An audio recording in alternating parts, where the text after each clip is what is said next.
Hey you, and welcome to this video where I will help you out how to extend your C drive in Windows 11. And for this we go to the search bar, search for disk management, click on create and format hard disk, make this one bigger. And right now I have the disk Y that I created a few months ago. Now, so if you can see, the free space right there is almost 30 gigabyte. So right now what we want to do is we want to extend our C drive right here.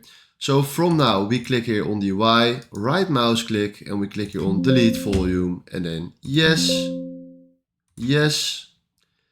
Then right now what we want to do is click here on the C drive, right mouse click and do extend volume, next.